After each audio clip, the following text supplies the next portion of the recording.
Welcome to the Joslyn Variety Show for Monday. I'm Jack Newby. I'm the Executive Director of the Joslyn Center. Want to welcome you to Mindful Mondays and give you a little update on what's happening here at the Joslyn Center. And then we'll talk with Elise about mindfulness and some interesting things we've been talking about the history and why it's so important to make mindfulness a part of your life. Coming up here at the Joslyn Center, we're working on our new programs for the coming month of April. So if you're interested, please contact Melanie to register. Melanie Lyons, that's at 760-340-3220, extension 102. Tell her you're interested in our art class or balance conditioning. Our book club is continuing on a regular basis. We're doing chair yoga. So if you've been enjoying chair yoga, be sure you sign up for this next month of April. Fit After 50. Our social chat group is going strong. We have Spanish lessons with Beatriz and Tech Buddies. And also for those of you that may be having problems, if you're trying to register or get an appointment for a vaccine for COVID and you're having difficulty navigating those websites, give us a call here at 760-340-3220 and we'll connect you with one of our vaccine buddies and they will walk you through that registration process so you can get your appointment scheduled. A lot is going on here at the Joslyn Center. We're looking hopefully at some reopening or outdoor exercise classes in the next month or so. So stay tuned on that. And without further ado, we want to bring in Elise so we can talk about Mindful Monday and a little bit about mindfulness and the history that I found. Welcome, Elise. Hi, Jack. Happy Monday morning. Thank you. Hope you had a good weekend. I did, and I hope you did. I did. I was like I told some people earlier this morning, it was like a slug, just relaxing and reading a book. So last week, I had the pleasure, one of our community partners, Eisenhower Medical Center, presented one of their lectures, and it was on reducing stress. The center point of that was really mindfulness and the history of mindfulness. And I was actually surprised. It came, maybe not surprised, but it started coming out and being a thing in the 70s. And it really was based on research to help people with serious chronic diseases. Medical conditions. Yes. How did that come about? The name that I know that started all of that was John Kabat-Zinn, and he's a doctor he was then at UMass. I've not kept up with him, but he did or learned about research that showed meditation improving medical conditions, many of them. So at UMass at the time, if you had high blood pressure, they would suggest you go to this mindfulness group.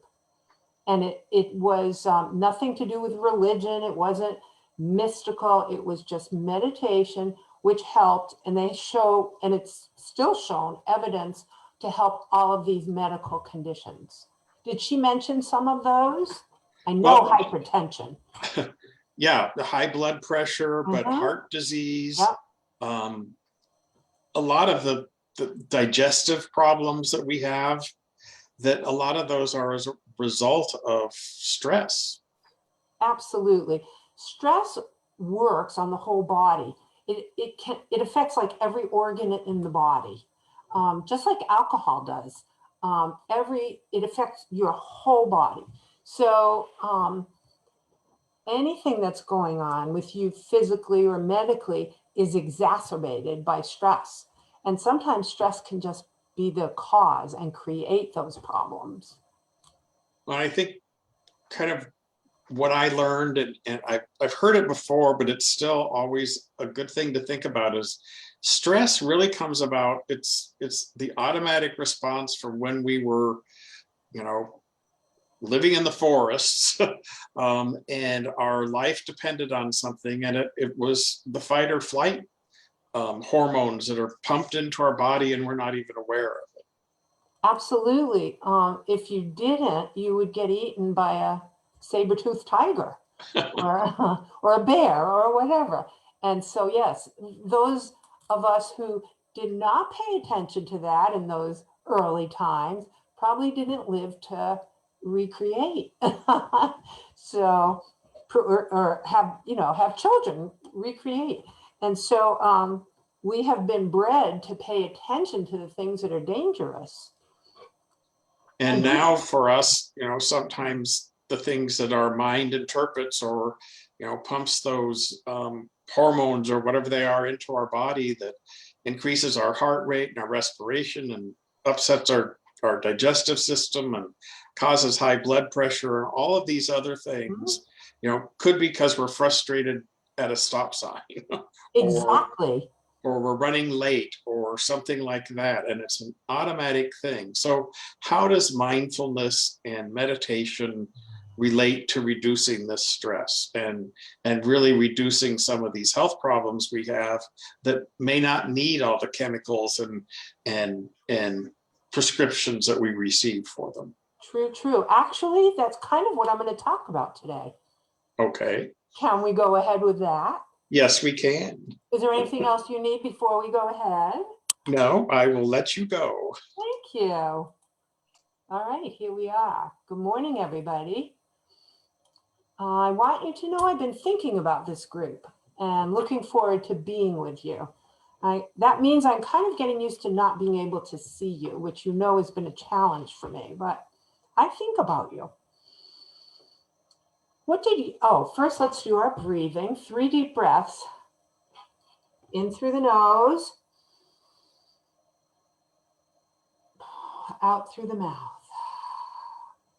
If you can move at the same time, all the better. In through the nose, out through the mouth. One more. In through the nose, out through the mouth. Good job. Doesn't that feel good? What did you think of last week's crash course on meditation? I must say, I can always like something where there's no way to fail. So I had some additions and they kind of speak to what Jack and I were just talking about. So I'm reminding you that no, you can't fail, because if you intend and you try, that is success. There's no judgment on it, negative or positive. Think about that. Even if you meditate well, we don't focus on how well you meditated. If you think you meditated poorly, we don't focus on that. We go with the flow. Here's the thing. It's not an ambitious endeavor, okay? Our lives are full of ambitions to get to the grocery store, to get home, to get the groceries unpacked. Meditation, that's not what it is. We accept whatever our meditation is like as long as we're trying. And we just try to totally accept whatever our meditation is and avoid self-criticism. And you'll like this. If we are not able to accept whatever it is, we accept that. So if we have to criticize ourselves, we accept the self-criticism and don't make a big deal out of it. And the idea here is to transpose this whole frame of self-acceptance, accepting what it is, onto our lives. You don't meditate to become a good meditator. And here we're going back to our health and our life and our body. We meditate to be more in the flow, to be peaceful. So when we're peaceful and accepting what is instead of fighting against it, that stop sign or the line at the cashier, if we don't fight against it, we don't get cortisol. That's the one that being scared and anxious and ambitious gets into our blood. Cortisol. And that exacerbates every medical condition. Our body doesn't like it. The only time our body needs cortisol is if we're really being threatened. And then we hope that we do react very fast.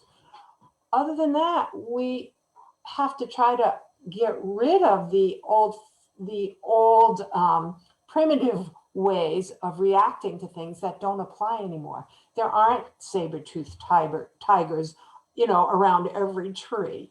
So when we're meditating, our attention turns from breath, when our attention turns from the breath awareness. Wait, so meditation is breath awareness, sitting still, taking a few minutes,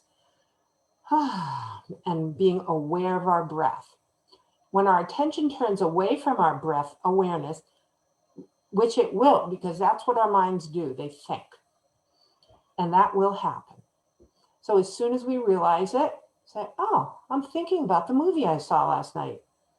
You just bring it back to you. Oh, but I'm supposed to, I'll just be aware of my breath again.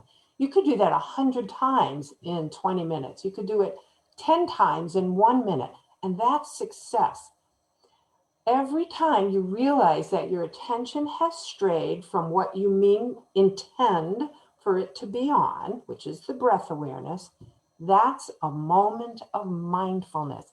In and of itself, right there, that's mindfulness. Oh, I'm not doing what I said I was going to do. I'm not being aware of my breath.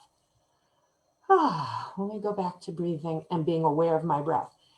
And I think I said this last week. I want to say it again. Breathing, breath awareness is not thinking about our breath. It's not, I'm aware of my breath.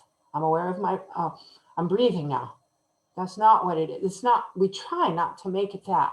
What it is just being with our breath. So you just be aware. Let's try that for a minute. And there are other things to be aware of too. And you don't have to be into meditation to try this or listen to all of these ideas. You can do it without having a formal meditation practice. But let's just do for a minute to show what we're talking about. First of all, deep breath. You can close your eyes if you want to. Sit comfortably in wherever you are, and breathe. And be aware that you're breathing. So what does that mean? It means feeling your body going in and out, like the balloon, hopefully, that we've talked about. In meditation, although when I'm doing the breathing, when we do it in the beginning, I suggest in through the nose, out through the mouth. In meditation, you want to breathe through your nose if you can. And you want to keep your lips together, teeth apart. You don't go like that. It's meditation. We want to relax. So we keep our lips together, but teeth apart. Try that for a second.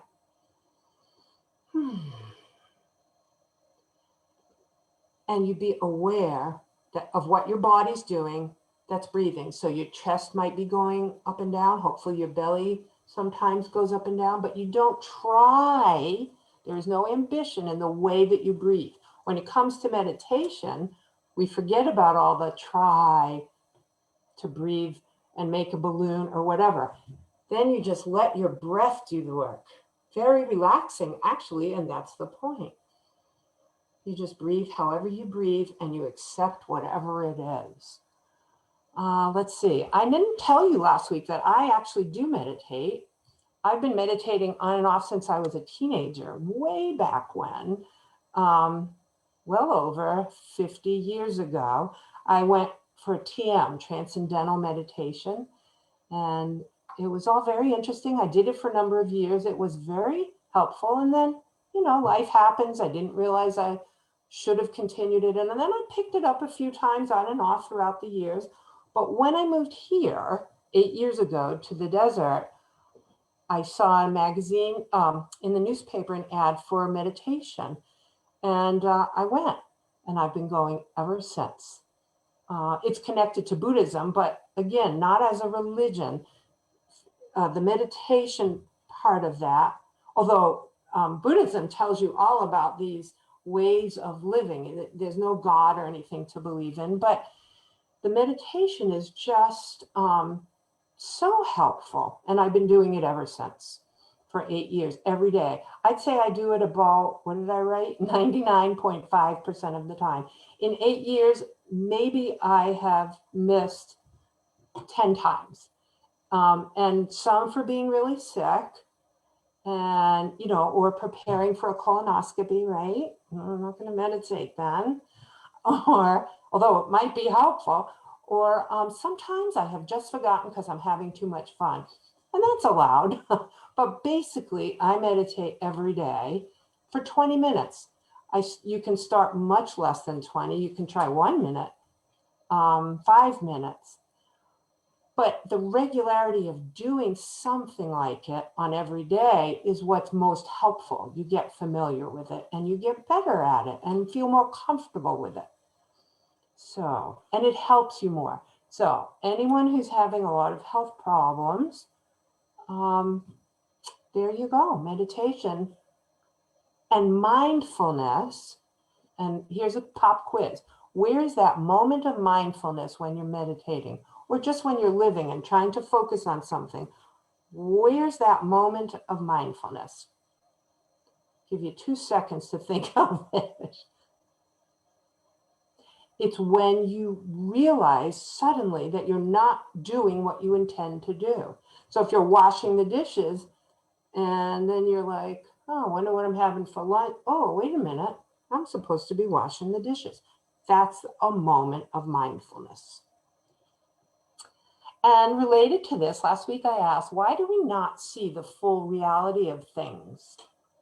And I hope you entered into the chat section then. And today I'd like you to do that again. If you've thought of some reasons why when we're in reality, in our lives, we don't see everything.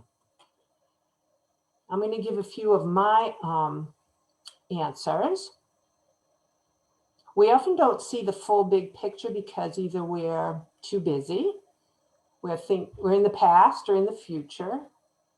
We can be avoiding seeing realities we don't like. We make assumptions, and there are probably many other reasons that each of us does not see the full reality. And that really speaks to slowing down, and mindfulness is about slowing down and just being in this moment. I think up until recently, I've talked a lot about being in the moment. And this is what we're talking about, being in the present moment and doing what you intend to be doing, and only that in the present moment. So I hope you are also continuing to fight isolation and increase your movement. Please write in the chat now what you've done with either of these. I'll give a couple seconds for that. Oh, and what effects you may have noticed if you're fighting isolation, what effects you might have noticed. I have to tell you that I'm doing it because I talk to you about it every week. I can't live my life without doing what I tell you to do.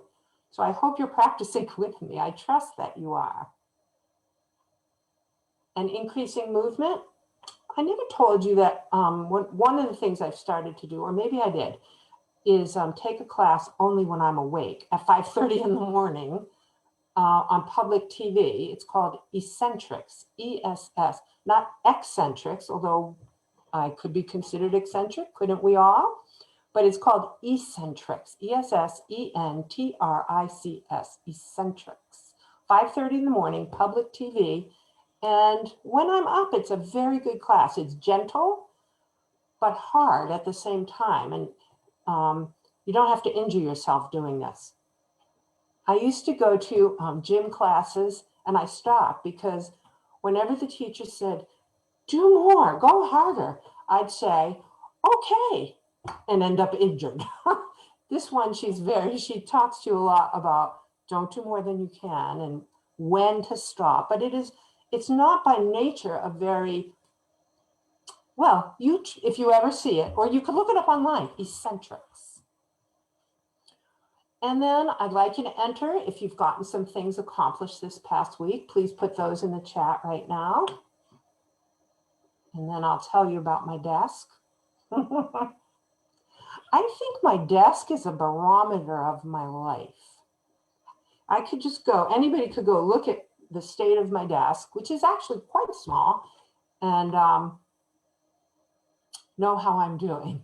Right now, it has it's an old fashioned roll down, a fold out top, and then you put the top back in. And right now the top's actually back in. I've gone for months where there was so much on it, the top just stayed out all the time. So that's good for me that it's closed right now. Okay, I think that's good. Oh, I know what else. So we talked about horoscopes last week. I have them all written down here. So if anybody wants to talk more about that, I can go back to this page. I went ahead and copied down the summary for each sign, and then whether each sign is fire, air, earth, or water. So, oh, and signs are either generally male, positive, self-expressive, or female, negative, self-containing, whatever all that means. But if you're interested, let me know, email me, and we will pursue that sometime. We do have some fun questions, but first I want to make sure to give you the dates of our next programs. Our Aging Mastery is currently going on. That's the 10-session one. I bet you know this. Some of you might even be in Aging Mastery. It's really great. The next one starts April 13th, and it goes through May 13th. And Aging Mastery gives you all those chapters and categories that you need as you grow older, things you need to know and do. The Brain Boot Camp's been very busy. We have one now. That's the 2 weeks in a row. The next one is March 24th and 31st. They're always from 1 to 2:30. So the next one's March 24th and 31st. The one after that's April 7th and 14th. The one after that is April 21st and 28th. Then we have 3 more planned, but I'm not going to read all those dates to you. We have one in May and 2 more in June. But the next one is March 24th, and the one after that starts April 7th. Okay, fun questions. What's one of the best things that's ever happened to you? One of the best things that has ever happened to you. You can type this right into the chat. You can think about it. I find I can't think of it right now. I did not prepare my answer and I can't think of one. What's one of the worst things that ever happened to you, and how did you overcome it? I can think of some bad things that have happened to me. One was a major surgery. Another one was like a major illness. And all of those that happened, I really breathed through it and talked to myself and said, you're going to do this. You have to do this. It'll be okay. I think that's how I kind of got through it. But it didn't end with saying that once. It takes time for it to be okay, to overcome it. And what's one nice thing you have planned for yourself today or this week? And if you don't have one, please take a moment now to pick something, even small. Remember, pick something easy, low-hanging fruit, and do it. Okay? Thank you so much. Look forward to seeing you next week. Okay, Jack, you're on again. Well, thank you, Elise. That was great. You know, one of the things that we like to do at the Wellness Center is say it's a holistic program. And it all works together. The classes, mindfulness, learning about different things, becoming aware of how things impact your life, how exercise impacts your life. It's too often, I think sometimes we look at things, if I would just exercise more, this would happen. Or if I would just meditate more, this would happen. And it's really bringing it all together as a part of our life, as a regular part of it. So that's a really important part and a unique part of the Joslyn Wellness Center. And I just want to mention, we do have coming up, I don't have the dates in front of me, but you can check our website. Our A Matter of Balance classes are coming up with Suzanne Spencer, and she will be leading those classes. And it's a great opportunity to again, most people fall because they're not being mindful and aware of what they're doing at the moment. And sometimes I tell people, unfortunately, the few times that we've seen people fall out here in front of the Joslyn Center, it's because they tried to take that 15-second or 5-second shortcut and miss the curb or miss the rock through the landscaping. So it's really learning how to be mindful of where you're at, be aware of your situation, and be safe. So thank you for leading us through Mindful Mondays. And we will be back on Wednesday with the Joslyn Variety Show. Melanie has a great program for you on Wednesday, and we will see you then. So thank you and have a great week.